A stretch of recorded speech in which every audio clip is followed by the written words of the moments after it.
Bills Mafia, what's going on? It's your boy Tremaine Edmunds. You better tune in to this podcast, man. We talking about Bills Mafia. We talking about the playoff round. A lot of good guys I'm playing with, man. We talk about everything, man. It's something that you don't want to miss. Got some great group of guys here, man. Tune in. It's going to be epic.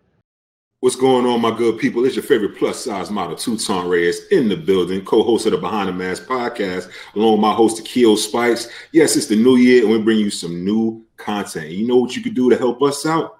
We need some new subscribers. So go ahead and click the subscribe button. Make sure you share, tell a friend to tell a friend, and follow us on social media, also at the BTM Podcast. 2021 is going to be a great one. Let's get it. The Behind the Mask podcast. There's only one rule. There are no rules. Let's go behind the mask. Welcome back to another edition of the Behind the Mask podcast. Yes, I am your host, Takeo Spikes, and somewhere floating around virtually outside in space, my co-host, where you at too? What's good? It's your favorite plus-size model, Tutan Reyes, in the building. What's good, my dog? Everything is everything?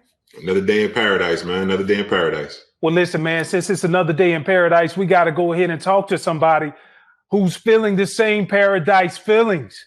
Yeah. And you know what, man, this young man right here really came onto the scene. And I know you appreciate him taking time out of his day to come on the Behind the Mask podcast and be able to chop it up. Man, let me introduce everybody to the two-time Pro Bowler, linebacker for the Buffalo Bills, Tremaine Edmunds. What up, homie? Fellas, man, what's going on? It's a pleasure. What's good, man? How you doing? Everything good, man. I can't call it at all. Hey, man, congrats on another Pro Bowl year, my dog. I appreciate that, man. It's always a blessing. Yeah, man. So, we look at it, and it's crazy because I remember a few years ago, you were just getting drafted. I remember us talking and being able to connect. You came into the league, bro, at 19 years old, drafted at 19, ended up turning 20 before your first year, the second youngest player to even to get drafted. So my question to you, because I remember being drafted at 21, but like, what was that adjustment like coming into the league, knowing that you playing against full-grown men? Man, be honest with you, man, it's just something I had to get used to. You know, I always been one of the youngest, even in college, man. I came into college when I was 17, so I've always been one of the youngest, man. And, it's probably been doubt out there if I was going to be ready for it or not. But, I made a decision to come out of college, and I was just like, man, I'm going to take this thing on 100%, and I ain't going to look back. I made a decision. I said, it's up there. So, man, I just got to it, man, continue to work. And, my teammates challenged me, and I'm just still growing now, man. The speed of the game? What about the speed of the game and the strength of the guys? Because I remember when I came in, I was like, damn, this big ass dude can move way faster than me.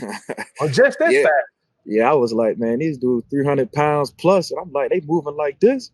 I said, man, I was already looking forward to that first all season. Like, man, I got to get in the lab and get back to work, man. That's crazy. You came in at 19, and the biggest adjustment everybody, as Takeo said, is always the speed. And not only that, the lifestyle, right? So what most people don't know is that Takeo helped you out in that draft process, or that pre-draft process, I should say. How did his insight help you get ready for life in the NFL? Man, that was probably one of the best experiences I had, man. Takeo could tell you, man, he came down there. We worked out at Tech. Set, go. Stay low. There you go. Nice job. Scoop and score. Go. Nice. Come on, get out of there. Man, it was cold as I don't know what in our indoor facility, man. And I think that very first workout, I was dead. Blown. He was blown, too. He was blown, man. He wasn't ready. That very first workout, I was dead, man. I was like, dang, I ain't want to give him that first impression of him. I'm like, man, I don't know. He might not be messing with me no more. You feel me? Because you know how it is, man. You don't want to look like that in your first workout with the OG. So I was like, man, come back the next day. I decided to, continue getting better, continue going to work. But I mean, man, everything we went through, man, he helped me out a whole lot. Just his knowledge of the game, different things, his movement, things that he thought I need to get better with. It was just good talking to somebody, a caliber player like that, a guy that been in the league, that did big time stuff. I mean, I couldn't have had a better person. And that's a testament to you and your work ethic as well. And you continue the tradition of a long line of just outstanding Bills linebackers, 2 Pro Bowls in a young career so far. Have you ever had any comparisons to some of the other Bills great linebackers like a Takeo Spikes or a London Fletcher, or one of my favorites of all time, Cornelius Bennett? I mean, me personally, I haven't heard a lot. To be honest, man, I still got a long ways to go till I get with those guys, man. Because you talk about some dudes that played this game at a high level, man. So, I don't take it as no disrespect at all. It's just, it motivates me just seeing guys and knowing guys that, that came before me that did it the right way, man, and guys that balled out. So, like I said, man, I take it as no disrespect. And, man, like I said, you talking about some big time players, man. Yeah. So I look up to them guys, man. And, hopefully one day, I'll be in the same type of talk with them. Bro, if you keep putting it down like you are, you will be in that conversation, dog. But just keep grinding like we always said. And even to go back to that first day after you were blown, after working out and training, I remember I was like, I walked away. We never talked about this, but I was like, I thought he would have been in a little bit better shape. But the next day, as we continue to go through it, you just progress. So, bro, you won't be perfectly fine. One of the things that really stood out to me throughout my time in Buffalo, bro, I think about the fans. I remember walking out of the stadium, half of the stadium was chanting, TKO, TKO. It came from Bills Mafia. So we know the playoffs are coming up. And actually, what is it like, bro, to even know after playing the entire season without fans, now possibly you may get some of the Bills Mafia inside of the stadium, man? What's that energy is going to be like? Yep, that's me trying to get your attention. Come on, we need for you to lock in. It's about to get good right now. Come on, give me that undivided attention. Now back to our regular scheduled programming. Man, it's going to be electric, man. That's all we've been talking about the whole year, because we've been playing a couple of games, at different stadiums, and they have fans there. And, just not having the opportunity to play in front of our fans, man, we like, man, that's kind of crazy. But, man, knowing that, we got the possibility to see Bills Mafia out there, it's going to be crazy.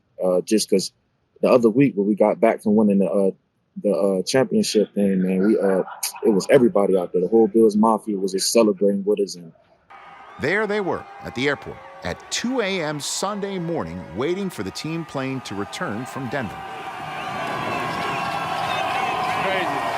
It was something special to see. So just knowing if they're in the stadium, just knowing how that'll bring momentum to the team. I mean, you can't ask for nothing else, man. I get goosebumps talking about it because I know what Bills Mafia bring. Oh yeah, bro. I still get goosebumps, and I'm not even playing no more. You know what I'm saying? Like, it's a beautiful thing, man, to be able to take that division title, and you see the fans stay with you regardless of whatever may happen.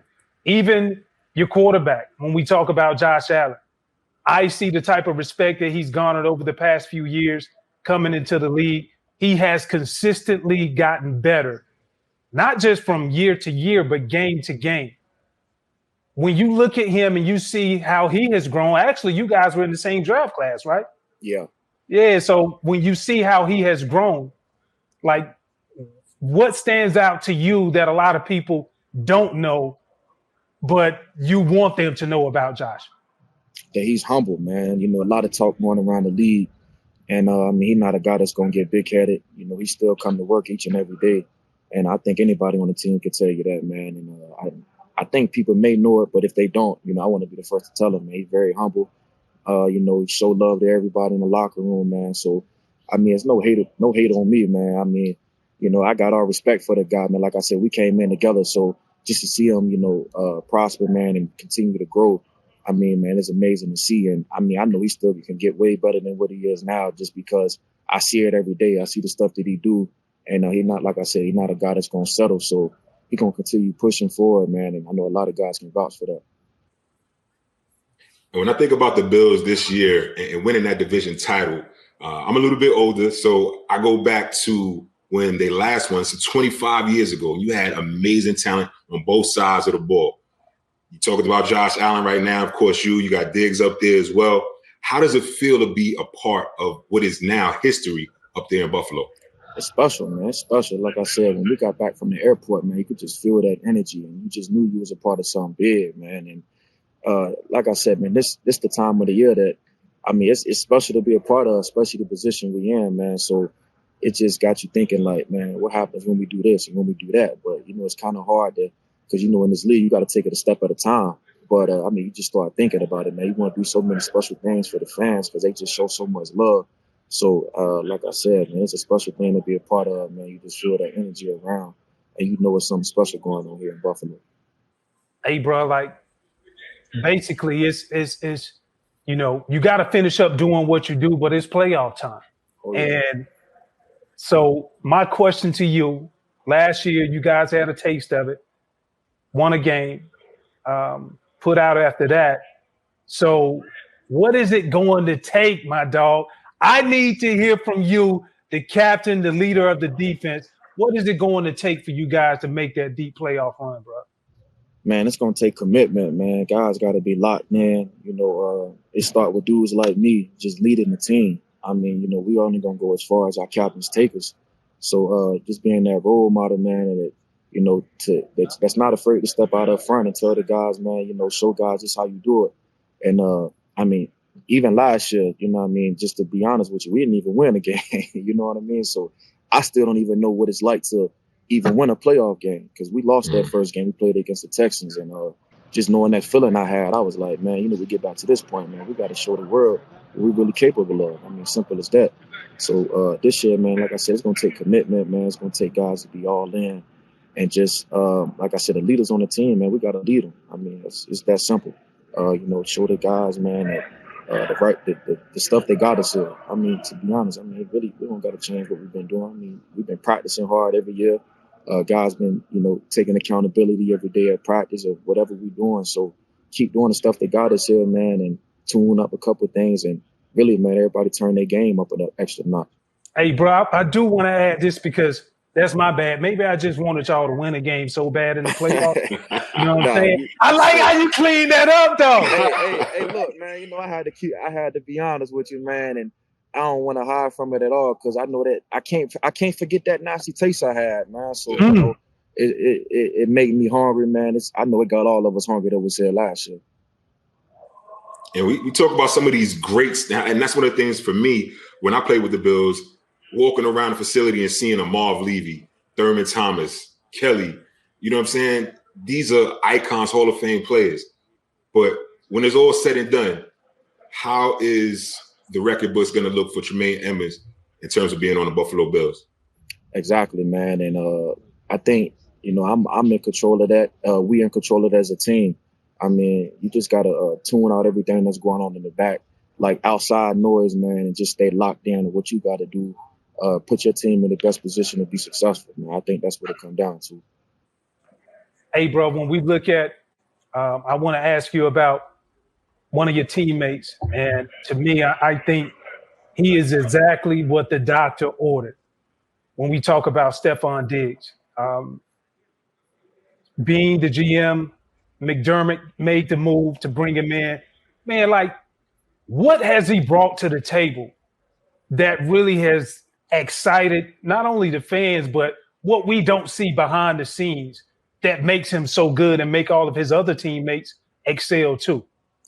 Man, I think the biggest thing is energy, man. I mean, at practice, man, he brings juice out there, you know what I mean? Just flying around and competitive, man. I mean, a guy that don't like to lose, he going to let you hear it after every play. You know, you got a one-on-one, he going to talk trash to you. But, I mean, that's what he brings, man. So, you know, you got somebody out there like that. I mean, think about you on defense. You know how defensive players think, man. We going to win every battle, just like offensive players. That's the league we in, regardless of what side of the ball you play. So, I mean, you got to do it out there talking like that. I mean, it's just human nature. If you got that competitive drive in you, man, you're going to want to do the same thing back. You're going to make a play. You're going to want to talk trash back to them. And I think that kind of go across the board, man, just as far as everybody just compete.